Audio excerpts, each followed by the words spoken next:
John Miller stared out the viewport as the transport ship approached the massive space station. The Galactic Academy of Sciences floated against the backdrop of swirling purple nebula clouds. It was beautiful and terrifying at the same time. John took a deep breath to calm his nerves. He was the first human ever accepted to study here. "Approaching Docking Bay 7, announced the ship's AI. "All passengers for the Galactic Academy, please prepare for arrival." John checked his small bag one last time. Unlike the alien students around him with their floating luggage containers and neural interface devices, his belongings were simple: paper notebooks, pencils, and a few basic textbooks. The admissions office had sent him a standard equipment list, but most items were completely unknown on Earth. The ship docked with a gentle thud. John followed the crowd of diverse alien species through the airlock and into the vast arrival hall. Signs in hundreds of languages floated in the air, and he was relieved to spot English among them. A tall, blue-skinned official with 4 arms approached him. "Human John Miller? I am Administrator Plex. Welcome to the Galactic Academy of Sciences." The alien's voice came through a small translator device pinned to its robes. "Thank you," John said, trying not to stare at the administrator's unusual features. "I'm honored to be here." "Your species is new to our galactic community," Administrator Plex said, "but your application showed remarkable potential. Particularly your computational abilities." John frowned slightly. "My computational abilities? I'm good at math, but I wouldn't say the ability to perform complex calculations without neural augmentation is rare among spacefaring species." The administrator interrupted. "Many of our students have never needed to develop such skills, as they rely on implanted technology." John hadn't considered this. On Earth, doing calculations in your head or on paper was normal. The idea that advanced aliens would find this impressive seemed strange. Administrator Plex led John through winding corridors filled with students of all shapes, sizes, and biological compositions. Some floated rather than walked. Others appeared to be made of crystal or living metal. John tried not to gawk. "This will be your dormitory," the administrator said, stopping at a door marked with symbols John couldn't read. "You will share with Krell, a third-year student from the Traxian system. He has volunteered to help you adjust to life at the academy." The door slid open to reveal a spacious room with 2 distinct areas. One side was filled with what looked like a pool of greenish gel surrounded by blinking devices. The other had been modified to accommodate human needs with a simple bed, desk, and chair. A strange creature emerged from the gel pool. Krell had 7 limbs, blue-green skin that seemed almost translucent, and 3 eye stalks that swiveled independently to focus on John. The alien's body pulsed slightly with internal lights that shifted in patterns. "So you are the human student," Krell said, his translator converting his natural clicking sounds into English. "Welcome to the academy. I have been studying your species. Fascinating how recently you discovered faster-than-light travel." "Thanks," John said, putting down his bag. "This is all pretty overwhelming." Krell's eye stalks bobbed in what might have been understanding. "The first orbital cycle is difficult for all new species. You will adapt." One limb gestured toward John's desk, where a thin tablet glowed softly. "Your class schedule and campus map are loaded on your information pad." John picked up the device and tapped it experimentally. Holographic information sprang into the air. "I see you have advanced spatial calculations with Professor Zix Gamma," Krell noted, peering at the schedule. "That is considered the most challenging." "First-year course?" "Math was always my strongest subject on Earth," John said.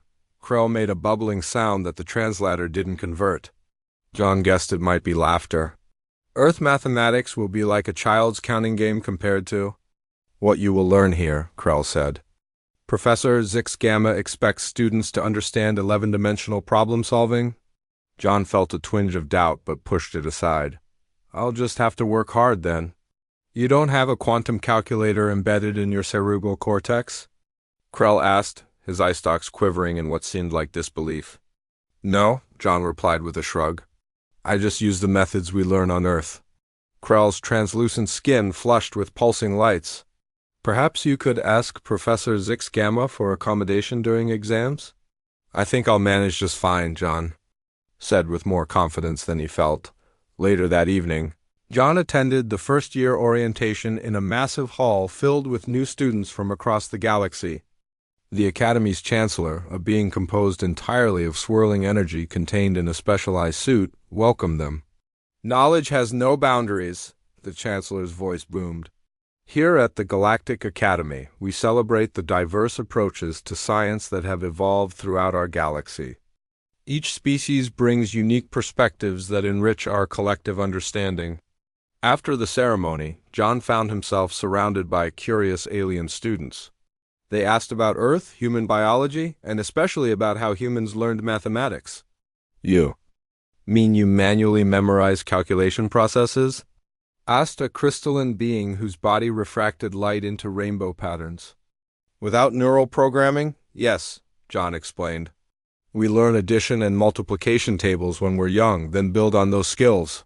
Fascinating, said another student with tentacles and compound eyes. My species abandoned such methods 20 generations ago. We simply download the necessary algorithms at birth. As John answered their questions, he realized something surprising. While these aliens had technology far beyond Earth's, they seemed to lack certain fundamental skills that humans took for granted. Maybe he did have something valuable to offer here after all. When he returned to his room, Krell was floating in his gel pool, surrounded by holographic study materials. The others find you interesting, Krell observed. It is not often a new species joins the galactic community. Everyone's been welcoming, John said. Though I'm nervous about classes starting tomorrow. You should be, Krell replied, his translator failing to soften the bluntness. The Academy has an 18% dropout rate. Those who cannot maintain academic standards are sent home. John unpacked his notebooks and pencils, arranging them neatly on his desk. Well, I didn't come all this way to fail. Krell's eye stalks focused intently on John's simple tools. Those are your calculation devices? Pieces of processed plant material and carbon sticks? Notebook and pencils, John corrected. They work just fine for me. How primitive, Krell said, but there was a note of curiosity in his translated voice. Yet somehow your application tests scored in the highest percentile. Most interesting. As John prepared for bed, he wondered what he had gotten himself into. He was millions of light years from home, surrounded by beings who viewed his species as barely evolved beyond cave dwelling.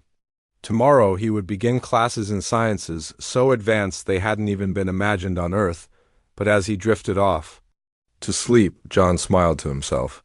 Sometimes being underestimated could be an advantage, and perhaps having learned to do things the hard way might turn out to be more valuable than anyone here suspected. 2 weeks passed, and John settled into a routine at the Galactic Academy. Each morning, he attended lectures in vast halls where professors of various species taught subjects that would have seemed like magic back on Earth in the afternoons. He worked through problem sets and readings in the library, surrounded by aliens who accessed information through neural interfaces while he used his paper notebooks. Advanced spatial calculations with Professor Zix Gamma proved to be exactly as difficult as Krell had warned. The professor was an Archean, a species with 4 arms and a large central eye that could perceive multiple dimensions. The concepts were mind-bending, but John found that his human approach to mathematics gave him a different perspective that sometimes helped him solve problems in unexpected ways. The traditional method requires 16 steps through the quantum matrix. Professor Zix Gamma explained during one lecture, his 4 arms moving in perfect coordination as he manipulated the holographic equations floating in the air. But there are always alternative paths to the solution. John scribbled in his notebook, working through the problem using approximation methods he had learned on Earth. To his surprise, he reached an answer that matched the professor's in just 9 steps. After class, Professor Zix Gamma called John to the front of the lecture hall. Your work shows unusual patterns, Human John, the professor said, his central eye focusing intently. You are not using the standard computational approaches. John swallowed nervously. I'm sorry, Professor. I'm using the methods I learned on Earth, if that's not acceptable. On the contrary, the professor interrupted. Your alternative approach is mathematically valid and surprisingly efficient. It demonstrates true understanding rather than memorized procedures. Continue. Word spread quickly that the human student was performing well in the most difficult first-year course. Some alien students began watching John with newfound curiosity. Others seemed skeptical, even resentful. Krell's attitude toward John shifted. Subtly, the Traxian began asking more questions about human mathematics, watching carefully as John worked through problems. The midterm examination for advanced spatial calculations will take place in 10 days, Krell mentioned one evening as they both studied in their room. It has the highest failure rate of any first-year assessment. I've heard, John said, rubbing his tired eyes. Everyone seems pretty worried about it. Krell's skin pulsed with nervous light patterns. 52 students were sent home after failing this examination last cycle. I know several Traxians who did not pass. John looked up from his notebook. Are you worried about it? Concerned would be more accurate, Krell replied, his eye stalks swiveling away. My family has high expectations. For the next few days, John noticed Krell watching him more closely during their study sessions. The Traxian seemed particularly interested in how John approached problems without using computational aids. I've noticed you don't use the holographic study guides, Krell mentioned casually as they prepared for bed one night. They're interesting, but I prefer working through problems on paper, John responded, scratching calculations in his notebook. It helps me understand the concepts better. Krell's skin flickered with neural patterns that John couldn't interpret. Would you mind if I sat next to you during the exam? Your calmness helps me focus. The request seemed odd, but John didn't see any reason to refuse. Sure, if the professor allows it. As the exam approached, tension filled the academy. Students from all species spent extra hours in the library. Some used specialized devices to download information directly into their neural implants, while others entered meditation chambers to enhance their concentration abilities. The night before the exam, John couldn't sleep. He lay in bed reviewing formulas in his mind while on the other side of the room, Krell floated in his gel pool surrounded by dimly glowing holographic study materials. The Traxian's eye stalks moved rapidly, and occasionally his skin would pulse with bright patterns. Are you okay? John asked, sitting up in bed. Krell's translator took a moment to activate. Final preparations. The examination questions change each cycle, but Professor Zixgamma always includes problems related to non-Euclidean spacetime distortions. Want to quiz each other? John offered. Krell's eye stalks focused on John with what seemed like surprise. You would help me prepare? That's what classmates do, John said with a shrug. On Earth, study groups are common. For the next hour, they took turns challenging each other with practice problems. John was surprised to discover that while Krell could perform calculations with incredible speed, the Traxian sometimes struggled to understand why certain approaches worked. You rely too much on memorized formulas, John explained. Try to visualize what's happening with the dimensions. Visualization is not how my species processes mathematics, Krell replied. We follow. Establish computational pathways. Maybe try a different approach for this exam, John suggested. Sometimes understanding the concepts is more important than just calculating quickly. Krell didn't respond, but his skin pulsed with new patterns. Later, as John finally drifted off to sleep, he didn't notice the Traxian carefully adjusting something in his eye stalks while focusing on John's notebooks. The morning of the exam arrived. Hundreds of first-year students gathered outside the examination hall, a tense silence broken only by the soft beeps and clicks of various species. Communication methods. Remember, John told Krell as they waited, focus on understanding the problems before you start calculating. Krell's skin was pulsing rapidly with nervous patterns. Yes, understanding. His eye stalks swiveled around the room, then fixed on John's notebook. You bring only that primitive tool? John nodded. It's all I need. The examination hall doors opened, and Professor Zix Gamma stood in the entrance, his forearms raised for attention. "Students, arrange yourselves in the designated seating pattern," the professor announced. "As requested, those who have submitted medical or species-specific accommodation forms may sit in their preferred locations." Krell quickly moved toward 2 empty seats. "I submitted a request for us to sit together," he explained to John. "For optimal focus conditions." John followed, feeling a mixture of nervousness and excitement.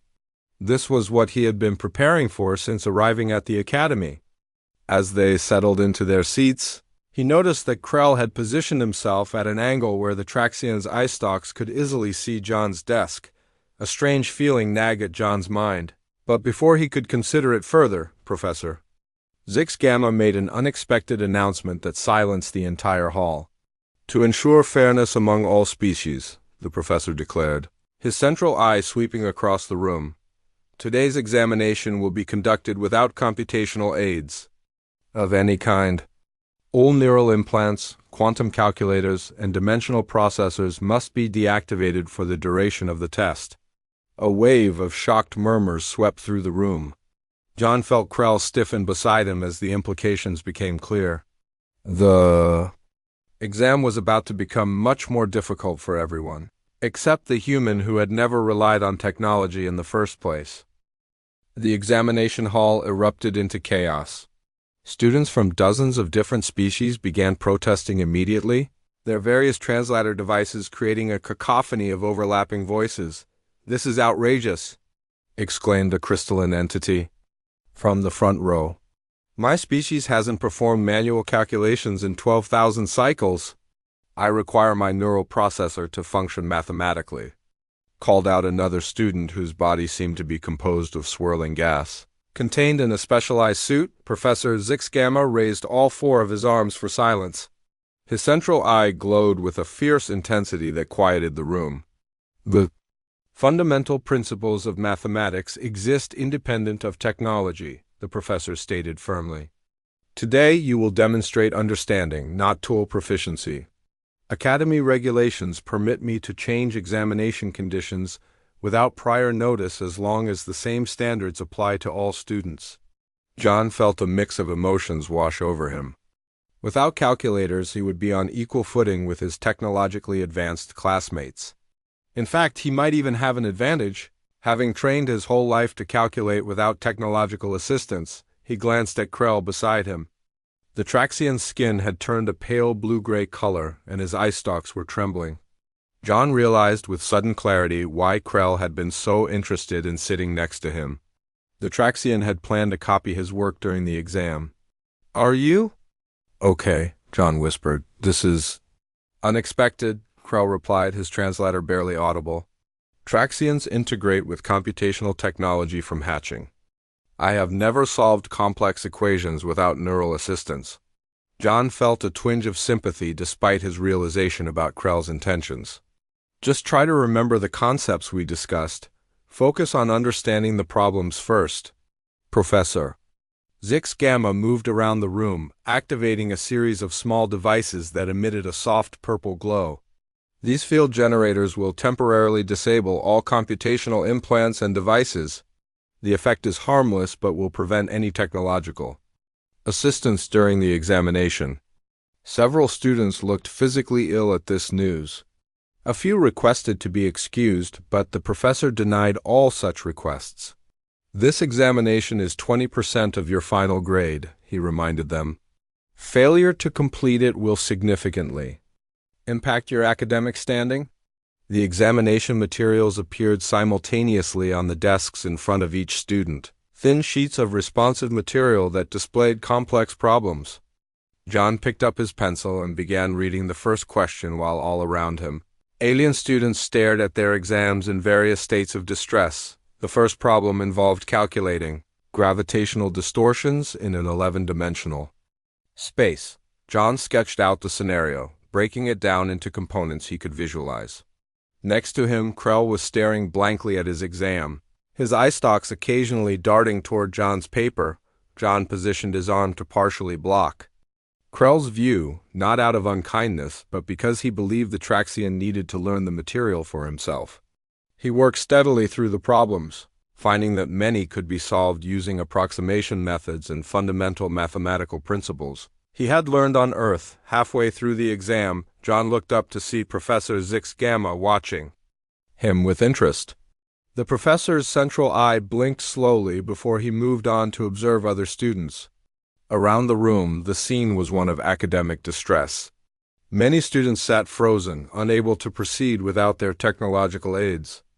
Others were making desperate attempts to recall basic mathematical operations their species had abandoned generations ago. John returned to his work, concentrating on a particularly challenging problem about quantum probability curves. He became so absorbed that he forgot about Krell until he heard a soft clicking sound. Looking up, he saw the Traxian's eye stalks were now fully extended and pointing directly at John's paper. Krell was trying to cheat after all, even in these changed circumstances. John frowned and shifted his position again, covering his work more completely. He felt disappointed but focused on finishing his own exam. By the time Professor Zix Gamma announced the end of the examination period, John had completed all but one of the problems. He felt reasonably confident about his answers, having checked his work carefully. Around him, most students looked defeated. Some had written very little on their exams, while others had filled their papers with calculations that John could see were fundamentally flawed. Krell's exam sheet contained a strange mix of correct principles and completely incorrect applications. It was clear the Traxian had tried to reproduce what he had glimpsed of John's work without understanding the underlying concepts. As they left the examination hall, students gathered in small groups, discussing what had happened. The mood was somber, with many predicting record failure rates. "I cannot believe the professor would do this to us," said a tall, insect-like student whose multiple limbs were trembling. "It is discrimination against technologically integrated species." "My family will contact the Academy Board," threatened another. "This violates accommodation standards for diverse evolutionary backgrounds." John kept quiet, not wanting to draw attention to himself. He had found the exam challenging but fair, testing actual knowledge rather than the ability to use technology. Krell walked silently beside John as they returned to their dormitory. The Traxian's skin was still pale and his eye stalks drooped noticeably. "I have failed," Krell finally said when they reached their room. "My academic standing will be severely damaged." John sat on his bed, feeling conflicted. He knew Krell had tried to cheat off him, but he also felt sorry for how unprepared the Traxian and other students had been for an exam without their usual technological aids. "Maybe the professor will grade on a curve, considering the circumstances," John suggested. Krell's skin flashed briefly with a pattern John had never seen before. "You do not understand. Failure in this course often results in expulsion from the academy. My family has invested considerable resources in my education." "I'm sorry," John said sincerely. "I didn't realize the stakes were so high." "You have nothing to apologize for," Krell replied, surprising John. "You were prepared? I was not." The Traxian paused, his eye stalks swiveling to focus directly on John. "I intended to observe your work during the examination." This plan became obvious when technological aids were banned. John appreciated the honesty, even if it came after the fact. "Why didn't you just study the concepts more? You're obviously intelligent." "Traxians excel at information processing, not conceptual understanding," Krell explained. "Our educational system prioritizes efficiency over comprehension. Until today, this approach has served me well." Their conversation was interrupted by an announcement over the dormitory communication system. Professor Zix Gamma requested all students from the Advanced Spatial Calculations class to attend a special session the following morning. That night, John lay awake thinking about the exam and what it revealed about the different approaches to education across species. He wondered what the professor would say tomorrow, and whether this experience would change how students at the academy thought about the relationship between technology and understanding. Across the room, Krell floated motionless in his gel pool, his eye stalks closed, awaiting whatever consequences the next day would bring. The next morning, John and Krell joined hundreds of anxious students in the main lecture hall. Professor Zix Gamma stood at the center, his four arms clasped in front of him, his large central eye scanning the crowd. The room buzzed with nervous conversation until the professor raised one arm for silence. "I have completed grading your examinations," Professor Zix Gamma announced. "The results are illuminating." A holographic display appeared above him, showing a graph of the scores. Unlike the normal bell curve distribution of most exams, this one showed an unusual pattern. There was a small group of high scores separated from the majority which clustered well below the passing mark. "The class average was 42%, the professor continued. "This is the lowest in academy history for this course. Only 11 students achieved a passing grade of 70% or higher." Gasps and murmurs filled the room. John shifted uncomfortably in his seat, wondering where he had placed. "Before I release individual scores, I wish to explain the purpose of yesterday's examination conditions," Professor Zix Gamma said. "For many cycles, I have observed an increasing trend across galactic education systems. Species have become dependent on computational technology to the point where fundamental understanding has been sacrificed." The professor paced slowly across the stage, his central eye glowing with intensity. "Mathematics is not merely about producing correct answers. It is about understanding relationships between quantities, dimensions, and forces. When we offload this understanding to technology, we lose something essential." John noticed many students looking down or away, avoiding the professor's gaze. Krell sat perfectly still beside him, skin barely pulsing. "Now I will highlight several notable performances," Professor Zix Gamma continued. "The highest score in the class was 96%, achieved by John Miller of Earth." John felt his face grow hot as hundreds of alien eyes, eye stalks, and sensory organs turned toward him. He hadn't expected to do quite that well. Mr. Miller approached the problems using methods taught on his home planet without reliance on advanced computational aids, the professor explained. His work demonstrated not only technical accuracy but genuine conceptual understanding. The professor then displayed several examples from John's exam, highlighting his approach to breaking down complex problems into manageable components. Second highest was Zirina of Menti Prime, with 88%, the professor continued, indicating a small, purple-skinned student with 6 eyes who sat near the front. Interestingly, Menti Prime is one of the few worlds that maintains dual educational tracks, teaching both with and without technological assistance. Professor Zix Gamma moved on to discuss several other high-scoring students, noting that most came from species or educational backgrounds that maintained some traditional mathematical training alongside technological methods. "Now, I must address a serious matter," the professor said, his tone growing stern. "During the examination, our monitoring systems detected several attempts at academic dishonesty." The room grew very quiet. John felt Krell tense beside him. "Those students have been identified and will meet with the Academic Integrity Committee later today," Professor Zix Gamma stated. "However, this brings me to another observation. The students who attempted to copy from others performed even worse than those who simply struggled on their own. Without understanding the underlying principles, they could not even effectively reproduce their neighbor's work."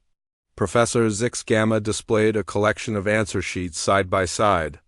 Even John could see the awkward similarities between certain papers where students had clearly tried to copy but had misunderstood or misapplied what they saw. "I have shared these findings with the Academy Board," the professor said. "After much discussion, they have approved an experimental adjustment to our curriculum. Beginning next week, all first-year mathematics courses will include 1 session per week conducted without computational aids." This announcement prompted immediate protest from many students. "This is unfair to species who evolved with technological integration," shouted someone from the back. "My neural pathways are optimized for digital computation, not manual calculation," called another. Professor Zix Gamma waited for the noise to subside before responding. The universe does not always provide ideal conditions. True intelligence includes adaptability.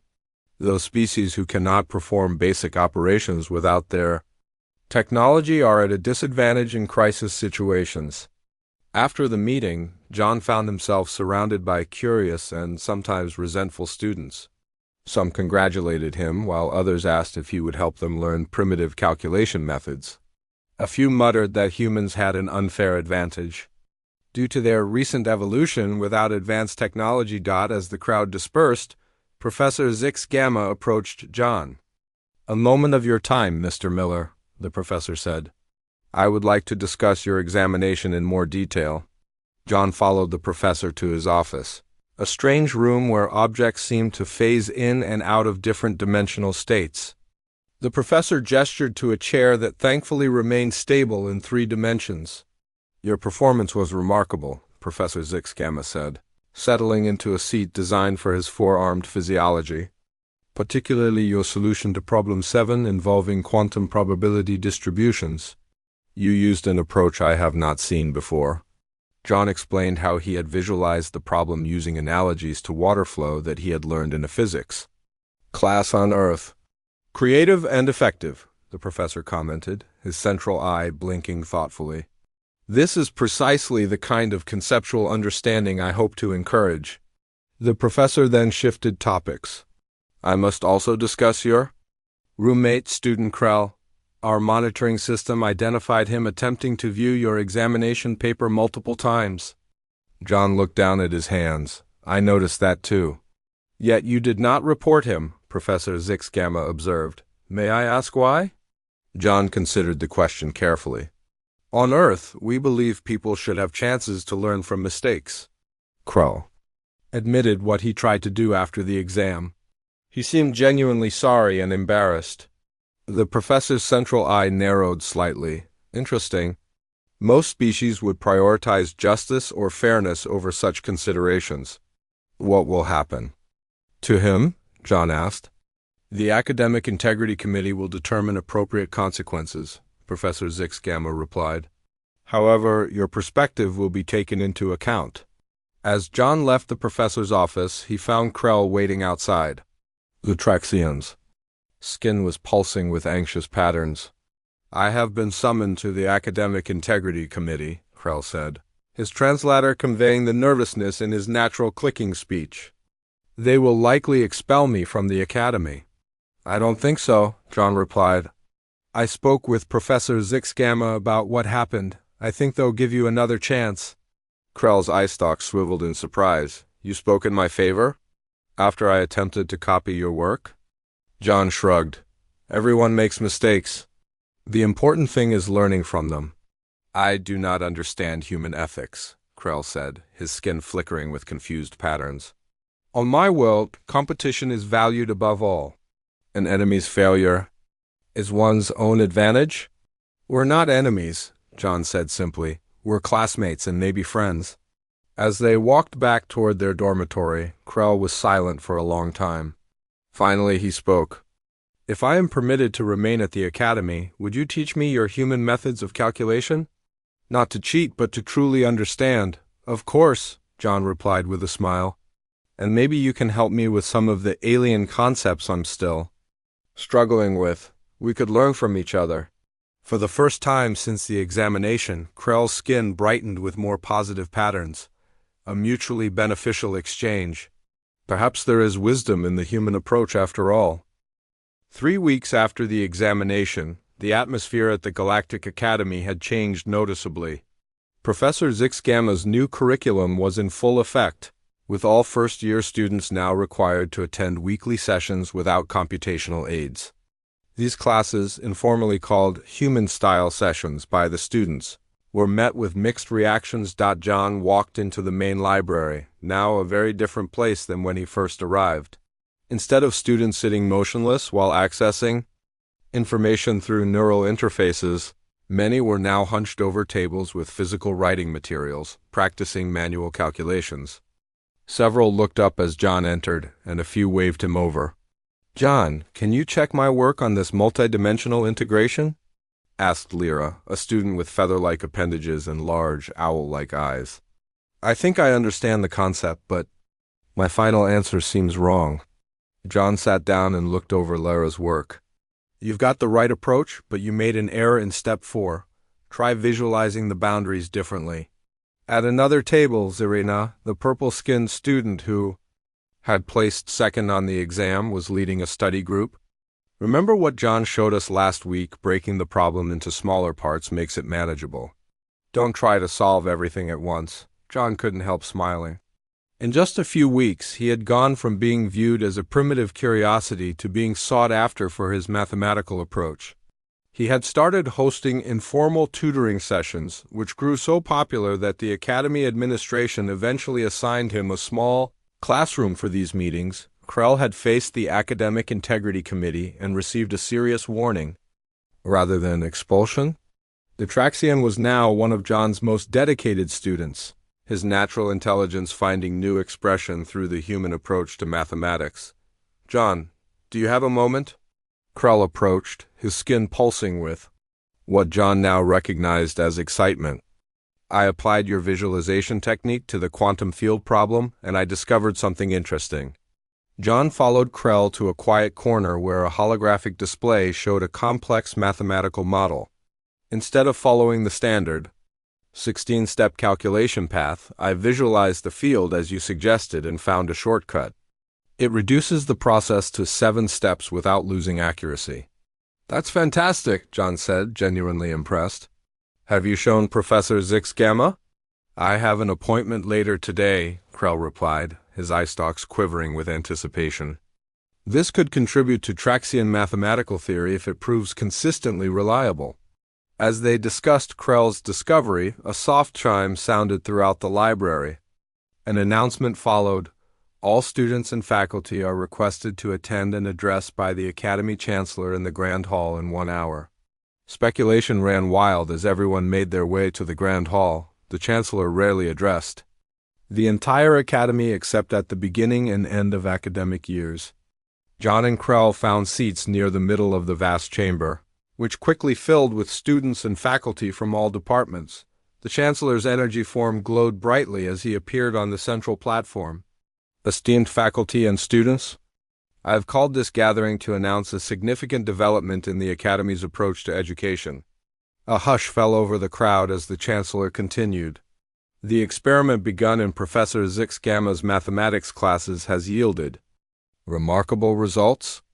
Student performance across multiple disciplines has improved by an average of 23% since the introduction of non-technological learning sessions. Holographic displays appeared around the hall, showing data from various departments.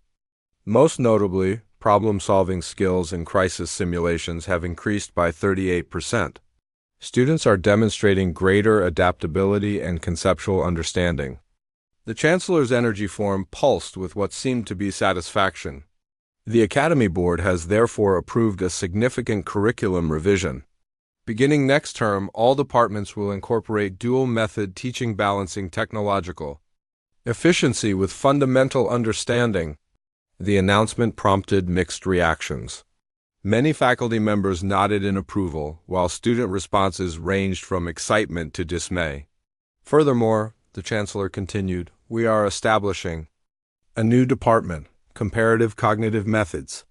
This department will study diverse approaches to knowledge acquisition across species and develop best practices for balanced education. John felt Krell nudge him.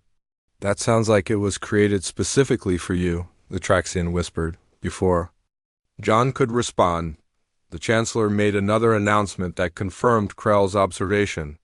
We invite John Miller of Earth to serve as the first research assistant in this new department, working alongside Professor Zix Gamma, who will serve as department chair.